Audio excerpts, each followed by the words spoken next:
আসসালামু আলাইকুম, স্বাগত আজকে জাগো অ্যাফেয়ার্সে। ইউক্রেন যুদ্ধ শুরুর পর রাশিয়াকে অর্থনৈতিক ও কূটনৈতিকভাবে একঘরে করতে উঠে পড়ে লেগেছে যুক্তরাষ্ট্র ও তার নেতৃত্বাধীন সামরিক জোট ন্যাটো। কিন্তু সেই চেষ্টা সফল করতে জোটের যে সদস্যদের ভূমিকা খুবই গুরুত্বপূর্ণ, সেই তুরস্কই বাঁধ সাধছে।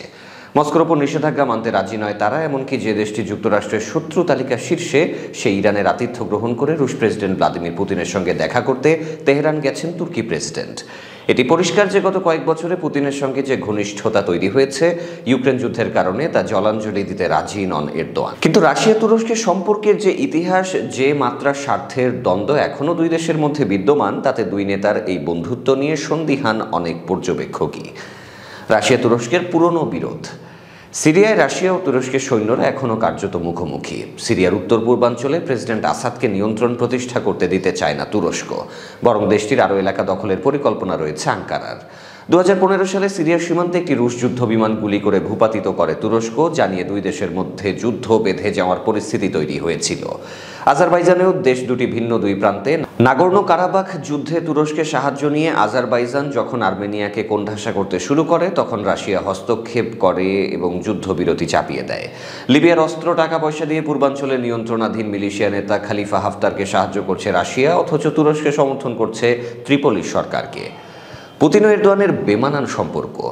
এত কিছুর পরেও পুতিন ও এরদোয়ানের মধ্যে বন্ধুত্বপূর্ণ এই সম্পর্ক কিভাবে তৈরি হলো এবং তা কিভাবে টিকে রয়েছে, এ প্রশ্ন উঠছে। লন্ডনের রাজনৈতিক ঝুঁকি সম্পর্কিত গবেষণাধর্মী সাময়িকী ইন্টারন্যাশনাল ইন্টারেস্টের প্রধান সম্পাদক ও মধ্যপ্রাচ্য বিষয়ক গবেষক সামি হামদি বলেন, এই বেমানান সম্পর্কের মূল কাজ করছে যুক্তরাষ্ট্র ফ্যাক্টর।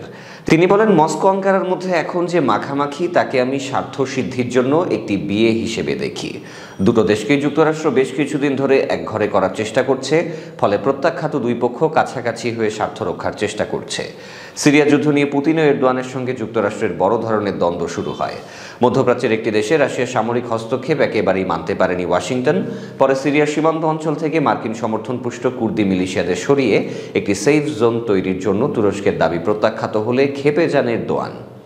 হামদি বলেন, নিজেদের ভিন্ন সামরিক রাজনৈতিক অভিলাষ থাকা সত্ত্বেও যুক্তরাষ্ট্রের চাপের মুখে পড়া এই দুই দেশ নিজেদের মধ্যে বোঝাপড়ার মধ্যে অভিন্ন স্বার্থ খুঁজে পায়, যার ফলে 2015 সালের নভেম্বরে তুরস্ক সিরিয়ায় যুদ্ধ বিমান গুলি করে নামালেও পরিস্থিতি নিয়ন্ত্রণের বাইরে চলে যায়নি। ওই ঘটনার পরপরই 2016 সালে সামরিক অভ্যুত্থান থেকে রক্ষা পাওয়ার পর এরদোয়ানের সঙ্গে যুক্তরাষ্ট্র ও পশ্চিমা দেশগুলোর সম্পর্ক তলানিতে গিয়ে থাকে। কারণ এরদোয়ানের সন্দেহ, ওই অভ্যুত্থানের পেছনে পশ্চিমাদের ইন্ধন ও মদত ছিল। ন্যাটো জোটের একটি দেশের নেতা হয়েও অভ্যুত্থানের পর এরদোয়ান প্রথমে যে দেশটিতে সফরে যান সেটি ছিল রাশিয়া। সে সময় আঙ্কারা ওয়াশিংটন সম্পর্ক এতটাই তিক্ত হয়ে ওঠে যে যুক্তরাষ্ট্রের হুমকি উপেক্ষা করে রাশিয়ার কাছ থেকে S-400 আকাশ প্রতিরক্ষা ব্যবস্থা কেনার চুক্তি করেন এরদোয়ান। রাশিয়া বিরোধী সামরিক জোটের সদস্য হয়েও রাশিয়ার কাছ থেকে সমরাস্ত্র কিনে রীতিমতো নজির সৃষ্টি করেন তিনি। রাশিয়ার ওপর অর্থনৈতিক নির্ভরতা। রাশিয়ার ওপর তুরস্কের অর্থনৈতিক নির্ভরতাও ক্রমেই বাড়ছে। তুরস্কের গ্যাসের চাহিদার 45% পূরণ করে রাশিয়া, জ্বালানি তেলের চাহিদার 35% আসে সেখান থেকে। রুশ গমের ওপর তুরস্কও বেশ নির্ভরশীল। এছাড়াও সংখ্যার বিচারে তুরস্কে এখন রুশ পর্যটক 1 নম্বরে। এ কারণে রাশিয়ার ওপর চাপানো নিষেধাজ্ঞা অগ্রাহ্য করার পেছনে এই অর্থনৈতিক নির্ভরতারও যে বড় ভূমিকা ছিল, তাতে কোনো সন্দেহ নেই।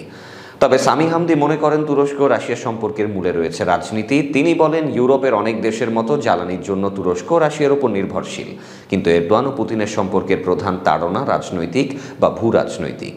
এই বিশ্লেষক বলেন, রাশিয়ার সঙ্গে সম্পর্ককে তুরস্ক যুক্তরাষ্ট্রের সঙ্গে তার সম্পর্কের ক্ষেত্রে দাবার গুঁটি হিসেবে ব্যবহার করছে, আবার অতটা কাছাকাছিও হচ্ছে না যাতে তার গায়ে রাশিয়ার মিত্র তকমা লাগে। সে কারণে ইউক্রেনকে খোলাখুলি সামরিক ড্রোন বিক্রি করছে তুরস্ক, যা রুশ ট্যাঙ্ক ধ্বংস করছে। ইউক্রেনের অনুরোধে কিছুদিন আগে গমভর্তি রুশ জাহাজ আটকও করেছে তারা। পুতিন অসন্তুষ্ট হবে জেনেও সুইডেন ফিনল্যান্ডের ন্যাটোয় যোগদানের ব্যাপারে আপত্তি তুলে নিয়েছেন এরদোয়ান। তবে রাশিয়ার প্রেসিডেন্টও সমানভাবে তুরস্কের সঙ্গে সম্পর্ককে রাজনৈতিক স্বার্থ উদ্ধারে ব্যবহার করছেন বলেই মনে করেন সাদি হামদি। তার কথায়, ন্যাটোর একটি গুরুত্বপূর্ণ সদস্য দেশের সঙ্গে এই দহরম মহরম যুক্তরাষ্ট্রের গায়ে হুল ফোটানোর জন্য পুতিনের হাতে বড় একটি হাতিয়ার। ন্যাটোতে ফাটল রয়েছে এমনটি দেখানোর বড় সুযোগ। সম্পর্ক কি আদৌ টিকবে? প্রশ্ন হচ্ছে, এই সম্পর্কের ভিত্তি কতটুকু শক্ত, সম্ভাব্য ঝুঁকি কোথায়? সম্প্রতি লন্ডনের গবেষণা সংস্থা চ্যাটাম হাউস আয়োজিত এক ওয়েবিনারে প্রশ্নের উত্তরে তুরস্ক বিশেষজ্ঞ ডক্টর বেইজা উনাল বলেন, সিরিয়া নিয়ে তুরস্ক রাশিয়ার মধ্যে সম্পর্কে হঠাৎ ফাটল ধরা সম্ভব। সিরিয়ার উত্তরে কুর্দি মিলিশিয়াদের তাড়াতে নতুন সামরিক অভিযান নিয়ে বেশ কিছুদিন ধরে কথা বলছে তুরস্ক, কিন্তু ওই এলাকায় রুশ সেনা মোতায়েন রয়েছে, ফলে পরিস্থিতি যে কোনো সময় ঝুঁকিপূর্ণ হয়ে উঠতে পারে। 2020 সালেও সিরিয়ায় রুশ বিমান হামলায় 33 জন তুর্কি সৈন্য মারা গেছেন। ডক্টর উনাল আরও বলেন, কৃষ্ণ সাগরে রাশিয়ার সামরিক গতিবিধি নিয়ে তুরস্কের উদ্বেগ রয়েছে। সেখানে রাশিয়া প্রভাব বিস্তারের বেশি চেষ্টা করলে তুরস্ক সহ্য করবে না। অবশ্য 2016 থেকে এখন পর্যন্ত বিরোধ সংঘাত মতভেদ আয়ত্তের মধ্যে রাখার সচেতন চেষ্টা করছে মস্কো আঙ্কারা। দুই নেতাই নিয়মিত যোগাযোগ রাখছেন। তবে সামি হামদি বলেন, পুতিন ও এরদোয়ানের সেই সম্পর্ক একেবারেই পারস্পরিক স্বার্থ নির্ভর। তার কথায় দুজনেরই এখন দুজনকে দরকার। যতক্ষণ না যুক্তরাষ্ট্রের সঙ্গে এরদোয়ানের সম্পর্ক ভালো হচ্ছে, তিনি পুতিনের কাছাকাছি থাকবেন। পুতিনের জন্য ব্যাপারটি একই, ভালো কোনো বিকল্প তৈরি হলে সম্পর্ক আলগা হতে কিন্তু সময় লাগবে না। এদিকে রাশিয়ার সঙ্গে $4,000 কোটি তেল চুক্তি সই করল ইরান। রাশিয়ার প্রেসিডেন্ট ভ্লাদিমির পুতিনের তেহরান সফরের একই সময়ে ইরানের তেল মন্ত্রণালয় ঘোষণা করেছে, রাশিয়ার সঙ্গে দেশটির তেল শিল্পের ইতিহাসের সবচেয়ে বড় বিদেশি বিনিয়োগের চুক্তি স্বাক্ষরিত হয়েছে। ইরানের তেল ও জ্বালানি মন্ত্রণালয়ের নিজস্ব বার্তা সংস্থা সানা জানিয়েছে, ইরানের জাতীয় তেল কোম্পানি ও রাশিয়ার জ্বালানি প্রতিষ্ঠান গ্যাসপ্রমের মধ্যে প্রায় $40 বিলিয়ন বা $4,000 কোটি কৌশলগত সহযোগিতা চুক্তি স্বাক্ষরিত হয়েছে। চুক্তিটি ভার্চুয়ালি সই হয়েছে বলেও জানিয়েছে সানা। সিরিয়া বিষয়ক আস্তানা শীর্ষ সম্মেলনে যোগ দিতে পুতিন মঙ্গলবার তেহরান সফরে আসেন এবং ওই সম্মেলনে যোগ দেওয়া ছাড়াও তিনি ইরানের প্রেসিডেন্ট ও সর্বোচ্চ নেতার সঙ্গে আলাদা দ্বিপক্ষীয় বৈঠকে মিলিত হন। গত 24 ফেব্রুয়ারি রাশিয়া ইউক্রেন সামরিক অভিযান শুরু করার পর এই প্রথম পুতিন বিদেশ সফরে এলেন। তিনি এমন সময় সফর করলেন যখন গত 5 মাসে রাশিয়া মার্কিন নেতৃত্বাধীন পশ্চিমা দেশগুলো নজিরবিহীন নিষেধাজ্ঞার সম্মুখীন হয়েছে। রাশিয়ার সরকারি বার্তা সংস্থা জানিয়েছে, দেশটির ওপর পশ্চিমা দেশগুলো নিষেধাজ্ঞার কারণে তেহরানের সঙ্গে অর্থনৈতিক সহযোগিতাকে বিশেষ গুরুত্ব দিচ্ছে মস্কো।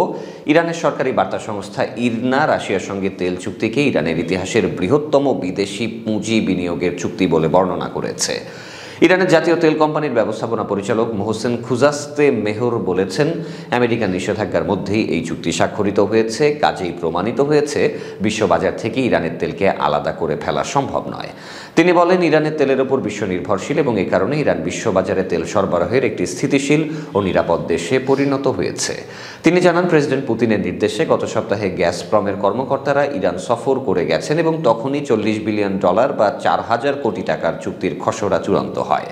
খুজাস্তে মেহর বলেন, এর আগে রাশিয়ার সঙ্গে ইরানের তেল খাতের উন্নয়নের জন্য $4 বিলিয়ন চুক্তি সই হয়েছিল। বর্তমানে যার বাস্তবায়ন চলছে।